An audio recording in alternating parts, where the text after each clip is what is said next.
दोस्तों, एक लड़का पहले तो अपनी होने वाली वाइफ को मिलने के लिए बुलाता है और उसके बाद एक तेजधार हथियार से उसकी गर्दन को धड़ से अलग कर देता है।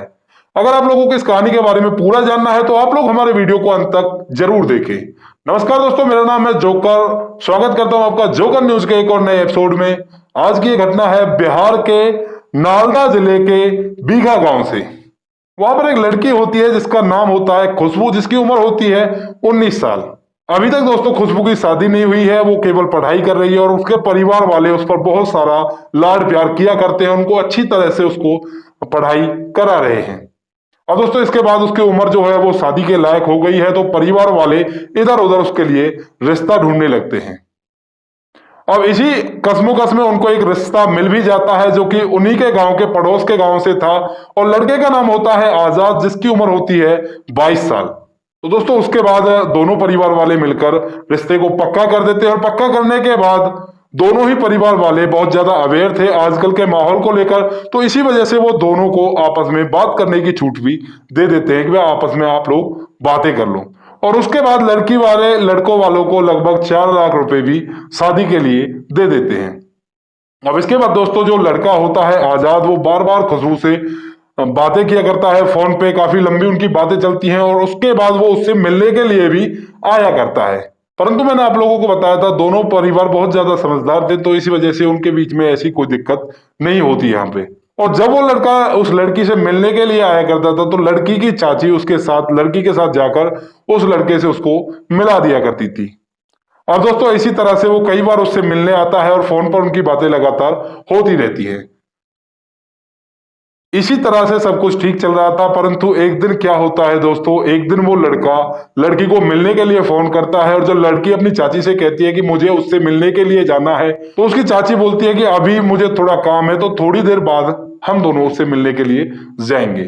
तो उसके बाद वो लड़की कहती है कि कोई नहीं चाची, आप अपना काम कीजिए, मैं अकेले ही उससे मिलने के लिए चली जाती हूँ। तो वो लड़की वहां पे अपनी चाची के बिना ही उससे मिलने के लिए चली जाती है। और दोस्तों दोपहर का समय था जब वो लड़की उस लड़के से मिलने के लिए गई थी, परंतु यहाँ पे दोपहर से शाम हो जाती है और शाम से रात हो जाती है। अभी तक जो लड़की खुशबू है वो वापस नहीं आई थी। अब इस चीज को देखते हुए पूरा का पूरा परिवार परेशान हो जाता है, परंतु यहाँ पे चाची को पता था कि इस तरह से वो उससे मिलने के लिए गई है, तो वो यहाँ पर भी थोड़ा सा धैर्य दिखाती है। अब उसके बाद रात हो जाती है और रात में भी वो लड़की उससे मिलकर वापस नहीं आई थी, तो इसी वजह से पूरा के पूरा परिवार सो जाता है। और सोने के बाद जैसी सुबह होती है और सुबह गांव वाले जब बाहर खेतों पर घूमने के लिए जाते हैं, तो वहां पर उनको एक भूसे के ढेर में डेड बॉडी मिलती है जिसकी गर्दन को अलग किया गया था। अब इसके बाद खुशबू के परिवार वाले भी वहां पर जाते हैं, और जाने के बाद वो देखते हैं उस डेड बॉडी को, और देखते ही समझ जाते हैं कि ये तो हमारी लड़की खुशबू की डेड बॉडी है। और इसके बाद वहां पर पुलिस को बुलाया जाता है, और पुलिस आकर छानबीन में जुट जाती है। तो पुलिस पूछताछ करती है कि ये लड़की कहाँ गई थी, किससे मिलने गई थी, कैसे कैसे गई थी।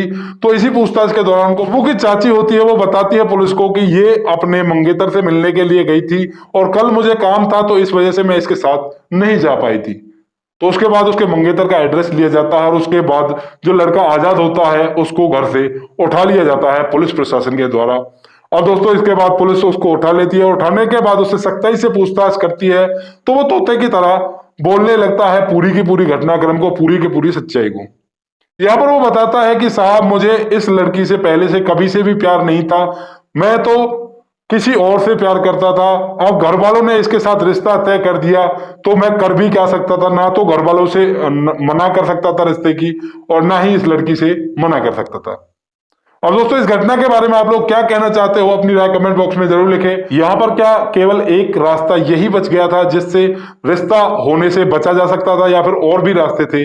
जो भी आपकी राय कमेंट बॉक्स में जरूर लिखें। बाकी दोस्तों आपको इन घटनाओं को सुनाने का उद्देश्य आपको परेशान करना बिल्कुल भी नहीं है, ये केवल समाज की कुछ ऐसी बुराइयां हैं जिनको आप लोगों के सामने रखना इसलिए जरूरी है ताकि आप लोग इनसे कुछ ना कुछ सीख ले सको और ऐसी घटनाओं से अपने आप को बचा सको।